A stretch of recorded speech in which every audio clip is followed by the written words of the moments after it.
नमस्कार विद्यार्थी मित्रों, lecture number 12 CC physics 101 unit 1 જેમાં વેક્ટર અલ્જેબ્રા અને વેક્ટર એનાલિસિસ વિશે આપણે ચર્ચા કરતા હતા.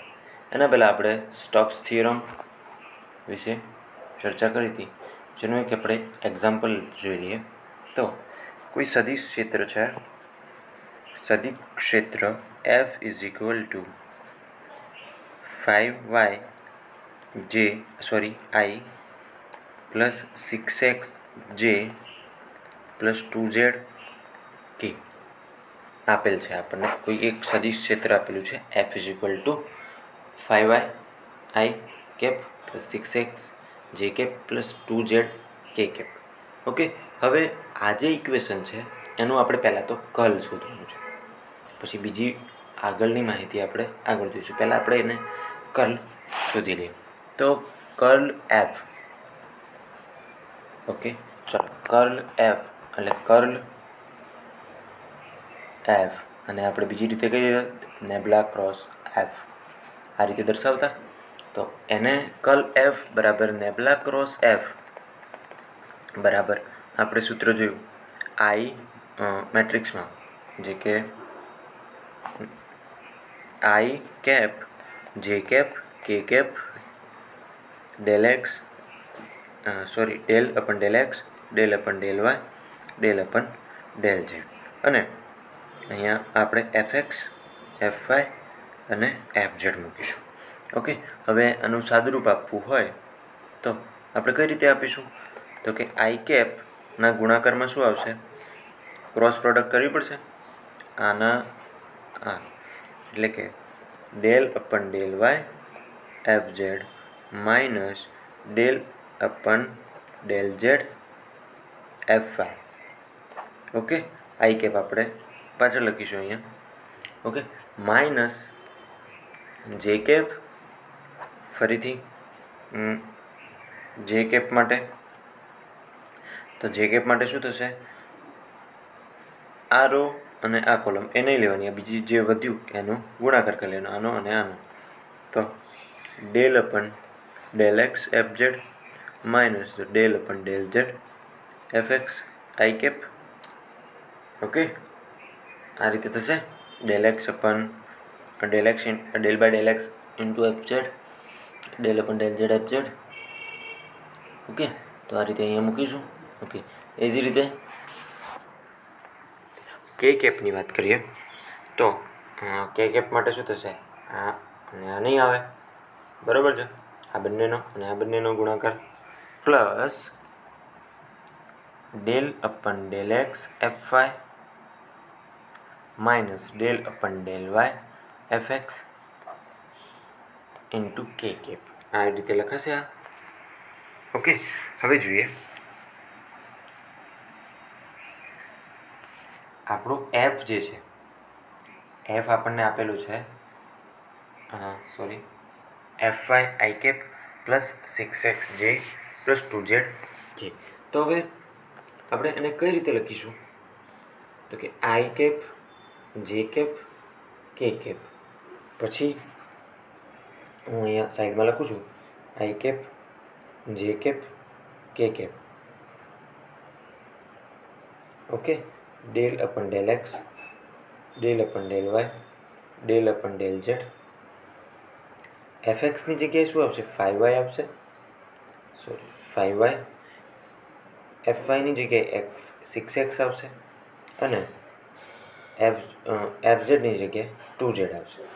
ઓકે, આ રીતે આપણે અહીંયા કિંમતો મૂકીશું અને પછી સાદુરૂપ આપીશું અને વિકલન કરીશું તો આપણને મળશે. તો લખીએ તો i j k del upon del x del upon del y del upon del z 5y 6x અને 2z.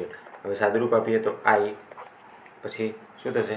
આ જે ઇક્વેશન છે આ ઇક્વેશન પ્રમાણે અહીંયા આપણે કિંમતો મૂકીશું. આ આજે આપણે કર્લનું નીચે એકનું સાદુરૂપ આપ્યું એ રીતે. તો આઈ ઇન્ટુ શું થશે? Del y del upon del y into 2z થશે ને, ઇન્ટુ એફ ઝેડની વેલ્યુ શું છે? 2z છે, તો 2z minus del upon del z f વાયની વેલ્યુ છે 6x minus del upon del x. હવે અહીંયા એફઝેડ, તો એફઝેડની વેલ્યુ શું છે? તો એફઝેડની વેલ્યુ છે 2z minus del upon del z. એફએક્સની વેલ્યુ છે 5y પ્લસ કે કેપ, હું કેપ આગળ બોલ્યો, del by del x. F વાયની વેલ્યુ છે 6x minus del upon del y. એફએક્સની વેલ્યુ છે 5y. ઓકે, હવે જુએ ઇક્વેશનને ધ્યાનથી જોઈએ તો ચલો હવે આપણું જ્યાં બી એફએક્સ દેખાય ત્યાં આપણે મૂકીશું 5y, એફ વાય દેખાય ત્યાં 6x અને એફઝેડ દેખાય ત્યાં 2z. તો એફ ઝેડ અહીંયા પહેલા ઇક્વેશનમાં છે del upon del y f z. તો એફ ઝેડની વેલ્યુ શું છે? 2z છે. તો del upon del Y 2z મૂકીશું. તો ઝેડ તો વાય તો છે જ નહીં, તો આના માટે આ શું થઈ જશે? આ થઈ જશે 0 થઈ જશે. શું થઈ જશે? 0. ઓકે, એ જ રીતે આ શું થશે? Del upon del z f y. તો એફ વાયની વેલ્યુ છે 6x અને અહીંયા ઓપરેટર વિકલન કોની સાપેક્ષે કરવાનું છે? ઝેડની સાપેક્ષે. તો ઓબ્વિયસલી આ પણ શું થઈ જશે? 0. ઓકે, ચલો એના પછી આપણે આની વાત કરીએ તો del upon del x f x f z છે. તો એફઝેડની જગ્યાએ 2z મૂકીશું તો આની વેલ્યુ પણ શું થઈ જશે? 0 થઈ જશે, કારણ કે આપણે વિકલન એક્સની સાપેક્ષે અને આપણી જોડે ચાલ છે ઝેડ, માટે એનું 0 થશે. એ જ રીતે આનું કરીશું. Del upon del Z 5x છે તો એફએક્સની જગ્યાએ 5y આવશે અને વિકલન છે ઝેડની સાપેક્ષે, તો આપણને શું મળશે? 0 મળશે. ઓકે, ચાલો હવે એ જ રીતે આમાં આ બધામાંથી આ 0 થઈ જશે, આ 0 થઈ જશે. આની કંઈક વેલ્યુ મળશે del upon del x 5y sorry f y. તો એફ વાયની વેલ્યુ શું છે? 6x છે. તો del upon del x 6x બરાબર શું મળશે આપણને? 6 જવાબ મળશે. એ જ રીતે del upon del Y FX બરાબર આપણને શું વેલ્યુ મળશે? 5 જવાબ મળશે. તો -6 - 5 કે કેપ આપણને જવાબ મળશે. એટલે કે કેપ આપણને જવાબ મળશે. 1 કે કેપ એટલે 1 લખતા નથી. ઓકે, જો હાલ આપણે જે જોયું એ અહીંયા આપણે જોઈ લીધું. જે બી જોઈ લઈએ ફરીથી. તો del f x upon del x બરાબર 0, del f y upon del f x બરાબર 5, del by del z f y બરાબર 0 અને del x upon del f y બરાબર 0. Del x upon del f z del upon del y f z બરાબર 0, del upon del x f z બરાબર 0. આ આપણે હાલ ચર્ચા કરી એ રીતે 0 થશે. આપણને માત્ર લાસ્ટ જે છે આપણો કૌંસ કે કેપના ગુણાકારમાં એની વેલ્યુ મળશે. આ બંને સુધી જશે 0. ઓકે, ચલો હવે કર્લ. તો કર્લની વેલ્યુ શું મળી આપણને? કર્લ એફ બરાબર 0 સોરી કર્લ એફ બરાબર કે કેપ. શું મળી? કે કેપ. ઓકે, હવે આપણે આગળની સ્ટેટમેન્ટ જોઈએ કે શું કહે છે. અને આકૃતિ 13માં દર્શાવેલ x² y² બરાબર a² વર્તુળના ક્ષેત્રફળ f કોઈ વિધેય આપણે જે વિધેય આપેલું છે એનું પૃષ્ઠ સંકલન મેળવવાનું છે. શું મેળવવાનું છે? પૃષ્ઠ સંકલન. કોનું? તો કે x² વર્તુળ આપેલું છે x² + y² બરાબર x² જે વર્તુળ આપેલું છે એનું f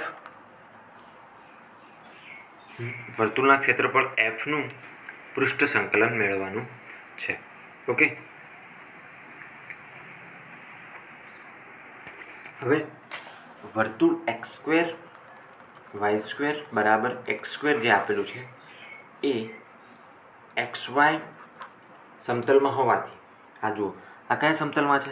કારણ કે એનું ઇક્વેશન જ xyના ફોર્મમાં આપેલું છે ને, તો ઓબ્વિયસલી એ xy વર્તુળ છે, નહીં કે ગોળો. એટલે 2 ડાયમેન્શન હશે ઓબ્વિયસલી. ઓકે, તો એ વર્તુળ છે એ XY સમતલમાં છે. તેને રજૂ કરવા માટે આપણે માટેનો એકમ સદિશ કે લઈએ. શું લઈએ? કે કેપ. તો એને રજૂ કરતું સદિશ શું લઈશું આપણે અહીંયા? કે કેપ લઈશું. ઓકે, તો આપણું ફરીથી સ્ટોક્સના થિયરમ મુજબ પૃષ્ઠ સંકલન એફ ડોટ ડીએસ કે બરાબર સંકલન એફ ડોટ કે એકમ સદિશ છે જે અહીંયા કે ઇન્ટુ ડીએસ આ રીતે લખી શકાય. હવે એફ ડોટ કે કેપ બરાબર 2z. તો અહીંયા ચલો ફરીથી એક પ્રશ્ન થયો કે વેક્ટર એફ ઇન્ટુ કે કેપ બરાબર 2z ક્યાંથી આવ્યા? તો આપણે આગળ ડોટ બે સદિશ નો આપણે ડોટ ગુણાકાર ભણી ગયા. તો અહીંયા કે કેપ છે તો આપણે આગળ ભણ્યા આઈ કેપ ઇન્ટુ કે કેપ તો શું થશે? 0 થઈ જશે. બરાબર છે. આ પ્રોપર્ટીઝ આપણે ભણ્યા છે. ખાલી પોતાની સાથે પોતાનો જ ગુણાકાર 1 આવે, બાકી બીજા બધા શું આવશે? 0. ઓકે, તો અહીંયા તો આપણે એફને કોની સાથે ગુણવાનો છે? એફને આપણે કે કેપ સાથે ગુણવાનો છે અને એફની વેલ્યુ છે I 5yi plus 6j cap plus 2j cap. તો 5yi અને 6j કેપ તો 0 થઈ જશે. માત્ર આપણને મળશે 2z. શું મળશે? 2z. ઓકે, ચાલો. તો અહીંયા આપણને એફ ડોટ કે બરાબર 2z મળશે. બરાબર. તો F dot DS K cap બરાબર 2z. હવે એને આપણે આ રીતે ફોર્મમાં લખી શકીએ આ જ ઇક્વેશનને. તો 2 ઇન્ટિગ્રેશન, કારણ કે z એ 2 એ કોન્સ્ટન્ટ છે અને બહાર લઈ લીધા, 2z ds બરાબર 0. z બરાબર 0 XY સમતલ પર હોવા z બરાબર 0 કારણ કે XY સમતલ છે તો z બરાબર ઓબ્વિયસલી શું થશે? 0 થશે. માટે હવે કર્લ f બરાબર k છે તો curl f into ds K cap બરાબર કે કેપ ઇન્ટુ કે dm. તો હવે આપણે એને કર્લ f બરાબર હવે એને પૃષ્ઠ સંકલન તો કે નેબલા ક્રોસ f ડોટ ડીએસ કે ઇન્ટિગ્રેશન પૃષ્ઠ સંકલન જે આપણે આગળના લેક્ચરમાં સ્ટોક્સ થિયરમમાં ભણી ગયા. બરાબર. પૃષ્ઠ સંકલન એ 2z ds બરાબર 0 માટે ઇન્ટિગ્રેશન કે કેપ ઇન્ટુ કે કેપ ડીએ બરાબર આપણને વર્તુળના ક્ષેત્રફળ ઉપર ડીએસ બરાબર શું થશે? વર્તુળનું ક્ષેત્રફળ પાય r સ્ક્વેર. તો પાય r સ્ક્વેરની જગ્યાએ અહીંયા ત્રિજ્યા આપેલી છે a, તો પાય a સ્ક્વેર થશે. શું થશે? પાય a સ્ક્વેર. ઓકે, આ પરિણામ સાથે સ્ટોક્સના પ્રમેયનો ઉપયોગ કરી કહી શકાય કે આપેલ વર્તુળનું પરિઘ પર રેખા સંકલન પાય r સ્ક્વેર અથવા પાય s સ્ક્વેર જેટલું મળશે. આટલું જ નહીં પણ આ વર્તુળનું પરિઘ જે કોઈ પૃષ્ઠની સીમા પર હશે તે પૃષ્ઠ પરનું કર્લનું પૃષ્ઠ સંકલન પણ પાય r સ્ક્વેર જ આવશે.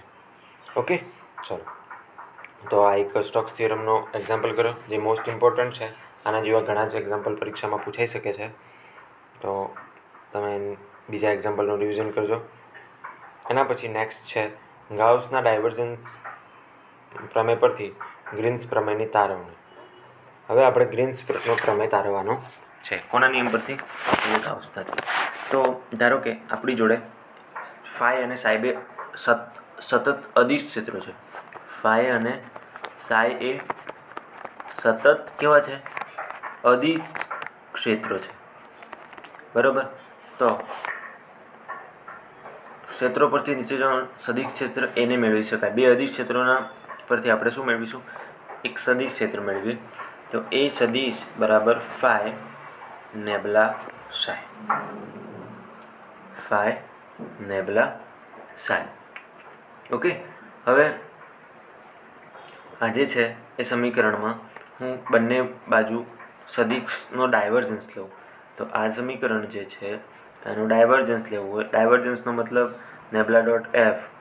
ઓકે, આ રીતે આપણે ભણે તો નેબલા ડોટ એ બરાબર નેબલા ડોટ ફાઈ નેબલા સાઈ બરાબર છે। આ રીતે થશે બંને બાજુ। ઓકે, હવે સમીકરણનું જે જમણી બાજુ છે એમાં આપણે એની જગ્યાએ મૂકીએ તો આ મૂકીએ, એની જગ્યાએ ફાઈ નેબલા, ઓકે અહીંયા સોરી મૂકવાનું નથી।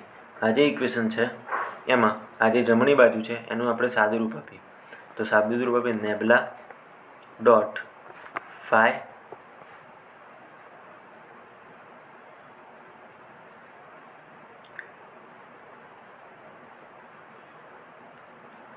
તો આ જે સમીકરણ છે ફાઈ એ, આના એક આપણે એક સમીકરણ લખીએ કે જેનું સાદું રૂપ ફાઈ એ બરાબર ફાઈ નેબલા ડોટ એ પ્લસ એ નેબલા ડોટ ફાઈ। એટલે કે જો અહીંયા ફાઈ જે છે સમજાવું, આ જે છે એમાં નેબલા ફાઈ નેબલા ડોટ ફાઈ એ, તો નેબલા ફાઈને એમને એમ રાખ્યો અને નેબલા એ ઉપર લાગુ પાડ્યો, એને એમને એમ રાખી ડોટ પ્રોડક્ટ લઈ ફાઈ ઉપર લાગુ પાડ્યો। ઓકે, ઓપરેટ કરાયો। હવે આ જ રીતે આ જે આપણું સમીકરણ છે એના ઉપર એ જ ફોર્મ્યુલાનો ઉપયોગ કરી આપણે એને લાગુ પાડીએ તો શું થશે?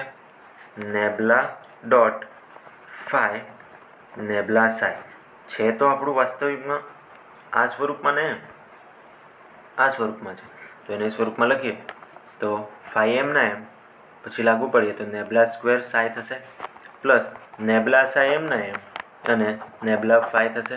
આ રહ્યું, આવી રીતે મળશે। ઓકે, હવે સમીકરણ જે છે તો આ જે સમીકરણ છે એમાં